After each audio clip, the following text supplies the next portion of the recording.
Hello viewers, নতুন একটি ভিডিওতে সকলকে স্বাগতম। আজকে আমরা দেখব কিভাবে ভিডিওর ওয়াটারমার্ক বা লোগো রিমুভ করা যায়।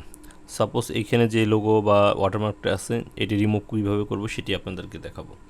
তো তার জন্য আমরা একটি ব্রাউজারে চলে যাব। প্রথমে আমরা গুগলে চলে আসব। গুগলে চলে আসার পর আপনি যদি অনলাইন ভিডিও কাটার বা ভিডিও ওয়াটারমার্ক বা রিমুভ ভিডিও ওয়াটারমার্ক লিখে সার্চ করেন তো অনেক রেজাল্ট পাবেন। সাপোজ আমি যদি রিমুভ ভিডিও ওয়াটারমার্ক লিখে সার্চ করি তাহলে এই যে এই ওয়েবসাইট এবং আরও কিছু ওয়েবসাইট পাবো।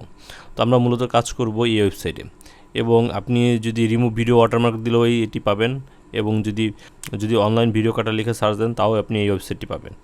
এবং আপনি যদি এইখানে ক্লিক করেন তাহলে এই ওয়েবসাইটে প্রবেশ করবেন, এবং এটির মাদার ওয়েবসাইট বা মূল ওয়েবসাইটটি হচ্ছে 123apps.com, যেটি এখানে। যদি এখানে চলে আসেন কখনো বা ওয়েবসাইটটি, তো এখান থেকে ভিডিও তুলে যাবেন, এখান থেকে যে রিমুভ লোগো ফ্রম ভিডিও এখানে ক্লিক করবেন, তাহলে আপনি এই অপশানে চলে আসবেন। আসার পর এখান থেকে আপনি ফাইলটি ইম্পোর্ট করবেন।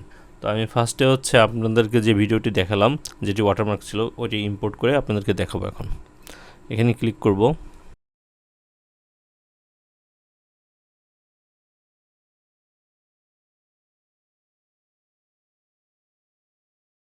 আচ্ছা, এখন যদি আপনি মাউসের অপশনটি এখানে নিয়ে আসেন, দেখবেন প্লাসের মতো হয়ে যাচ্ছে।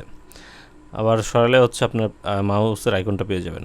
তো প্লাসের অপশন থাকলে আপনার যেখানে ওয়াটারমার্কটা থাকবে বা লোগোটি থাকবে সেটা আপনি সিলেক্ট করতে হবে। এটি এখান থেকে আমি একটু সিলেক্ট করে দিচ্ছি, অ্যাডজাস্ট করে দিচ্ছি। আচ্ছা, একটু সময় নিয়ে অ্যাডজাস্ট করবেন তাহলে ভালো হবে।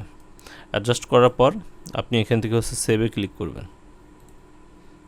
সেভে ক্লিক করলে এটি অটোমেটিক এখানে আপনার হয়ে যাবে, এবং সেভ অপশন পাবেন। সেভ অপশনে আসলে আপনি এখানে ক্লিক করবেন, তাহলে আপনি এটি ডাউনলোড করতে পারবেন।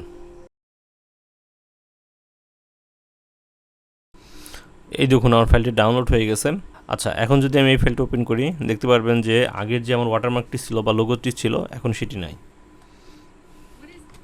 এই দেখুন ভলিউমটি কমে করে দিচ্ছি। দেখতে পাচ্ছেন যে খুব স্মুথলি এবং খুব ভালোভাবে আমার ওয়াটারমার্ক বা লোগোটি চলে গেছে। তো আপনার এইভাবে ওয়াটারমার্ক বা লোগো রিমুভ করতে পারেন।